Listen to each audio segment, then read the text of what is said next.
I came in here 1999 and just started sweeping the floor, and little by little people would come and help.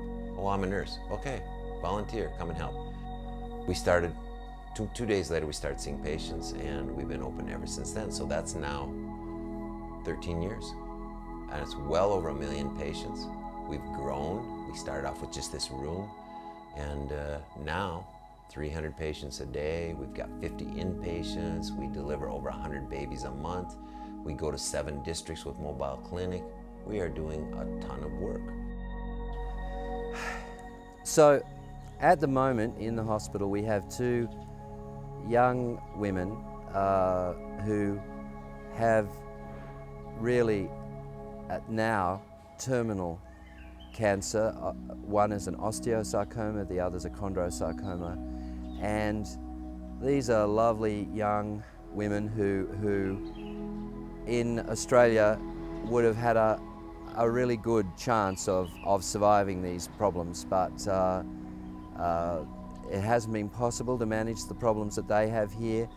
We don't have the testing ability, we don't have the skill and experience and the medications to have treated them at an early stage, and so unfortunately the only thing that we can do now is try and help them to be comfortable.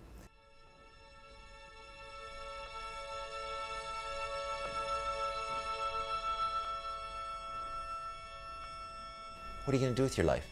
You know, it's really hard. Okay, I can say I'm going to try to contribute to reducing human suffering.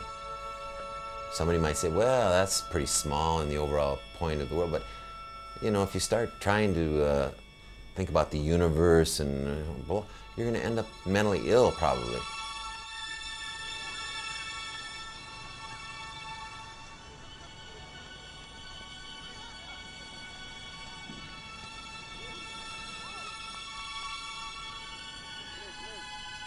I'm just going to keep it simple. Somebody's suffering, and I think I can do something to alleviate that, or to at least hold it down a little bit.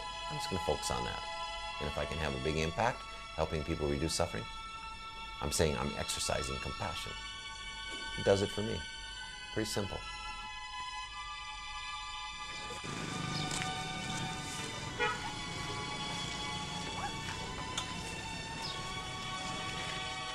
This is a 17-year-old girl from East Timor, and her name is Anita, and she speaks English, she is Timorese, and you can see by looking at her leg that she has a major problem.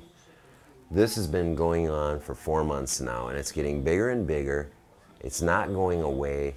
We did a biopsy, and this is osteosarcoma. Now, the proper treatment would be start some chemotherapy, specific chemotherapy, and after 2 rounds of chemotherapy, operate. If you can find the edges of all of the tumor, you could save the leg even, and you could have a 65% 5-year survival. That means she has a pretty good shot. We can't do any of that in East Timor. And then sadder yet, we have another one over here from the same part of the country, 19 years old, and her name is Olinda. Look at Olinda. Just starting her adult life. And she has the same kind of a tumor, but it's higher up. This is a whole mass here. It's rock hard. It's in her pelvis. It's as big as a volleyball. We've done a biopsy. It's chondroosteosarcoma. She also could probably have surgery done. She might have a pretty good chance. Once again, I appeal to people.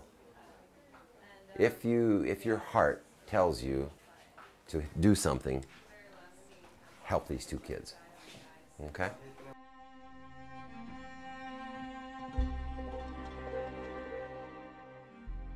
What we've got at the moment is a facility working on minimal resources, treating an awful lot of people and doing a fantastic job. Our vision is to ensure that the quality of that medical care improves and improves and improves, and at the same time there is so much more that needs to be done in a professional way. And so our plan is to find some land and to build a new facility. And in that facility, we want to enable some very skilled and experienced people to do things that can't be done in Timor at the moment, so that we can really make an impact on a lot of the serious illnesses here. Our sewage system is not good. Even near maternity, you can smell some stuff, and people get blood washed down into the water that runs through like an open drainage area. And so we're going to try to shape all that up and cut down on smell, and probably even exposure to pathogenic bacteria, things like that. So those seem like they aren't very romantic things, but they all add up to give you a little bit better health care. So we're going to try and do a bunch of small things to get better. And if we're going to try to redo our emergency room, make it a lot nicer, so maybe we'd have a clean side and a dirty side so people can have minor surgery and they'll be a lot safer. Lots of things like that we can do, and it doesn't take a huge investment, but it takes some, and we can put it together, deliver a better service. If people donate resources, we promise to put it to work in the best way we can, and we have a lot of experience doing that. And we're not going to try to dump it all on one thing. We're going to be frugal with it. We're going to want to make it stretch out. We're going to try and make a lot of things happen with that. What do you do for pain in East Timor, like painkillers? We don't have everything we want, although Timorese people are pretty stoic.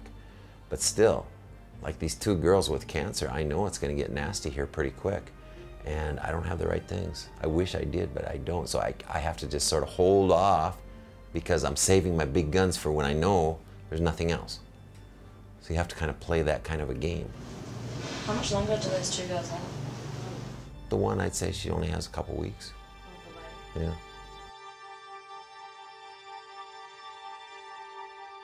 We have very strong governance on our board.